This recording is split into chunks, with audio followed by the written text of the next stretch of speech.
Hello বন্ধুরা, আমার চ্যানেলে আপনাদের সবাইকে স্বাগত জানাই। আজকে ঘুম থেকে উঠেই আমি রান্নায় লেগে পড়েছি। ব্রেকফাস্ট অবধি করিনি, কারণ এই শনিবার দিন আমার বরের জন্মদিন আছে।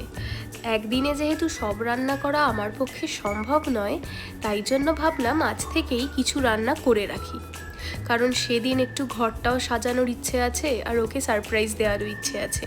কি সারপ্রাইজ দেবো এখনও অবশ্য ঠিক করিনি, বাট কিছু একটা ওর জন্য কেনার ইচ্ছে আছে।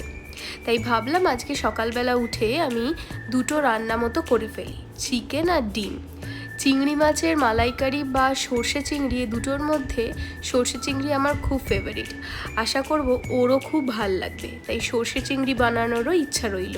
এর আগে একদিন আমি ডিমের একটা রেসিপি দই দিয়ে বানিয়েছিলাম, যেটা আমার বরের খেতে খুব ভাল লেগেছিল। তাই ও আমায় বলেছে যে ওর বার্থডেতে আবার যেন আমি ডিমের ওই সেম রেসিপিটাই বানাই। তাই জন্য সেই দহি ডিম বানানোর জন্য আমি এখানে ছোট ছোট করে পেঁয়াজ কেটে নিলাম। এখানে আমি 4টে ডিমকে সিদ্ধ করতে বসিয়ে দিয়েছি। অল্প নুন দিয়ে দিলাম যাতে ভালো মতো সিদ্ধ হয়ে যায় আর খোলাটা ছাড়াতেও অসুবিধা না হয়।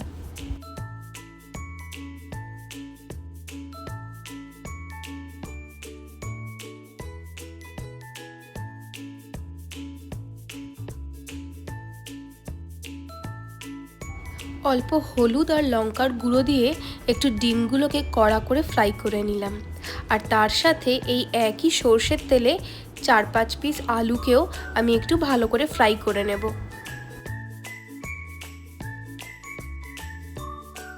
নুনের আন্দাজটায় আমার একটু গোলমাল হয়ে যায় বলে আমি কখনোই প্রথমে সব নুন দিয়ে দিই না। আমি অল্প অল্প করে প্রত্যেকটা স্টেপে একটু একটু করে নুন অ্যাড করতে থাকি, যাতে লাস্টে গিয়ে নুনের কোয়ান্টিটি আর খেতেও টেস্টি হয়ে যায় রান্নাটা। আজকের রান্নাগুলো কেমন হবে আমি জানি না, কারণ আমি কোনো গন্ধই পাচ্ছি না রান্নার। নাক তো পুরো বন্ধ, গলাটাও বসা। তাই জন্য আজকে আকাশ আসার পরই ওকে বলতে হবে খেয়ে একটু দেখতে, কারণ আমি কোনো রকম স্বাদও বুঝতে পারছি না আর কোনো রকম গন্ধও পাচ্ছি না রান্নার।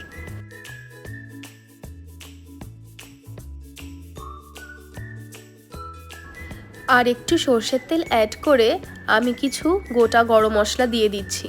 কিছুক্ষণ নাড়িয়ে নেব যাতে একটা খুব সুন্দর গন্ধ আসে।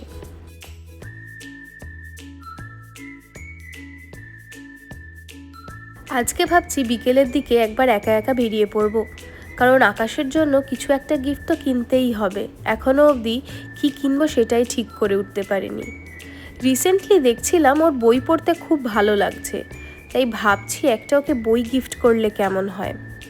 তবে আমার অবশ্য সেরকম কোনো নলেজ নেই যে কোন বইটা ভালো বা ওর কীরকম টাইপের বই ভাল লাগে। তবে যেটুকু আমি জানতে পেরেছি, ওর ওই থ্রিলার, মার্ডার হিস্ট্রি এরকম টাইপের বই বেশ ভালো লাগে।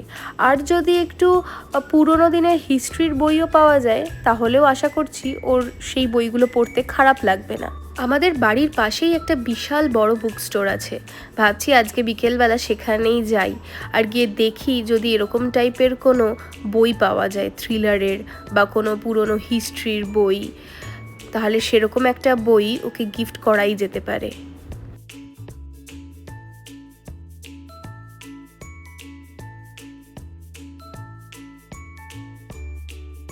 এখানে আমি ওই কেটে রাখা পেঁয়াজগুলো আর তার সাথে একটু হলুদ আর কাশ্মীরি লাল লঙ্কার গুঁড়ো দিয়ে ভালো করে নাড়িয়ে নিচ্ছি। পেঁয়াজগুলো একটু ভাজা ভাজা হয়ে গেলে রান্নার টেস্টটা কিন্তু আলাদাই আসে।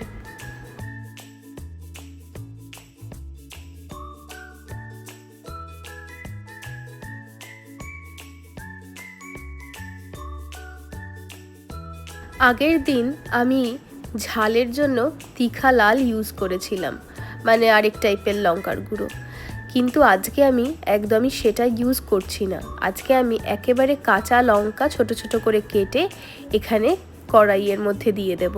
তাতে শুনেছি ঝালটা নাকি আরও বেশি হয়।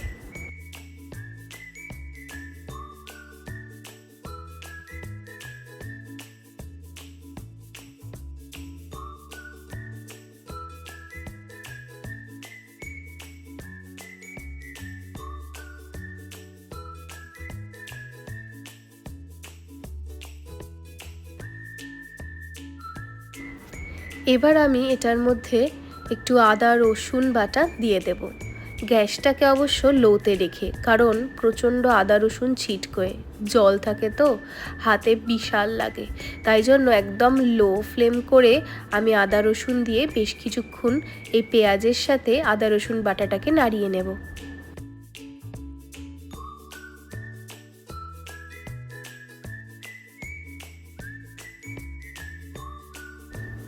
আদা রসুন দেওয়ার পর যখন দেখবেন এরকম একটু কালচিটে কালচিটে রঙটা হয়ে গেছে পেঁয়াজটার, তখন বুঝবেন আদা রসুনটা একেবারে কষে গেছে, পেঁয়াজটাও তার সাথে।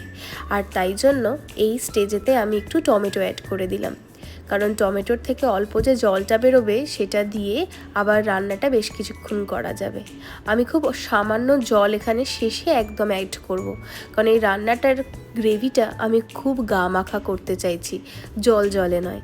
তাই জন্য যতটা পারছি জল কম ইউজ করছি রান্নায়। এবার আমি এখানে বানিয়ে নেব এই রান্নাটার মেন উপকরণটা, দইয়ের মিক্সচার। আগের বার রান্না করাতে আমি যা যা মিক্সচারে দিয়েছিলাম এবারেও তাই দেব। যেমন 4 চামচ দই, তার সাথে গোলমরিচ গুঁড়ো, ধনে গুঁড়ো, জিরে গুঁড়ো, হলুদ, আর ঝাল বা কালারের জন্য একটু কাশ্মীরি লাল লঙ্কার গুঁড়ো। বাট এর সাথে আগের বার আমি দিয়েছিলাম মৌরি বাটা। আজকে মৌরি বাটা না দিয়ে আমি একটু কেশরি মেথি দেব। দেখি সেটাতে রান্নার টেস্টটা কতটা চেঞ্জ হয়।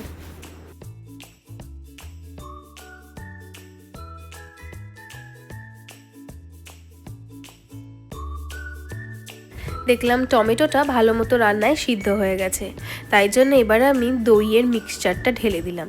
এবার দইয়ের মিক্সচারটা ঢেলে বেশ কিছুক্ষণ আবার নাড়িয়ে নেব।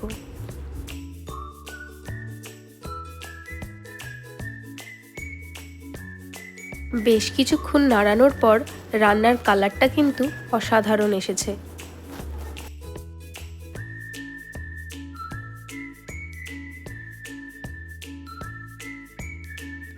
এবার এখানে আগে ভেজে রাখা আলু আর ডিমগুলোকে দিয়ে আরেকবার ভালো করে নাড়িয়ে নেব।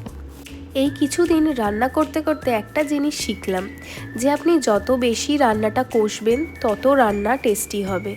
অল্প মশলাতেও রান্না যদি অনেকক্ষণ ধরে করা হয় আর অনেক ভালো করে কষা হয়, তাহলে কিন্তু হোটেলের মতো টেস্ট চলে আসে।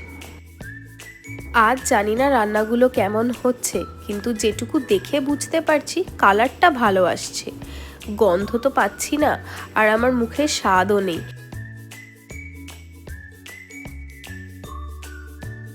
রান্নার একদম লাস্টে এই গরম করে রাখা একটু জল আমি দিয়ে দিলাম, আর এরপর ঢাকা দিয়ে 5 মিনিট মতো রেখে দেব, যাতে আলুগুলো ভালো করে সিদ্ধ হয়ে যায়। ব্যাস, তাহলেই এই রান্নাটা শেষ হয়ে যাবে।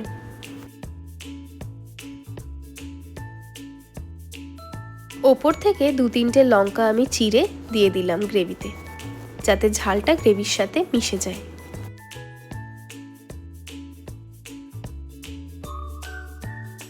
এই তৈরি হয়ে গেল দহি ডিম। চিকেনের আমি কি রেসিপি বানালাম সেটা আমি আপনাদের সাথে আমার পরের দিনের ভিডিওতে শেয়ার করব। এখন বিকেল 5টা মতো বাজে, বর এখনও অফিস থেকে আসেনি, ওর আস্তে আস্তে 6টা সাড়ে 6টা বাজবে। তাই ভাবলাম এই সুযোগে বাড়ির পাশের বুক স্টোরটা থেকে ঘুরে আসি। চলে এসেছি তাই সেই বুক স্টোরটাতে, যার কথা আপনাদেরকে সকালবেলা বলছিলাম। চলুন দেখি ভিতরে কি কি বই আছে, যার মধ্যে থেকে কোনো একটা বই যদি বরকে দিই তাহলে বর খুশি হয় কি না। বুক স্টোরটা সত্যি বলতে বিশাল বড়, আর বইয়ের কালেকশানও প্রচুর। তাই এই সব বই থেকে একটা বা দুটো বই খুঁজে বার করাটা কিন্তু বেশ ডিফিকাল্ট আমার জন্য, যেখানে আমার বইয়ের ব্যাপারে সেরকম কোনো নলেজই নেই। তাই দেখি একটু খুঁজে যদি কোনো ভালো বই পাই। আর আমি আমার বরের জন্য কী বই কিনলাম সেটাও আমি আপনাদেরকে ডেফিনেটলি জানাবো। আজ এটুকুই বন্ধুরা, আপনাদের সাথে দেখা হবে আমার আবার পরের ব্লগে। ততক্ষণ আপনারা সবাই ভালো থাকবেন, সুস্থ থাকবেন। Bye bye.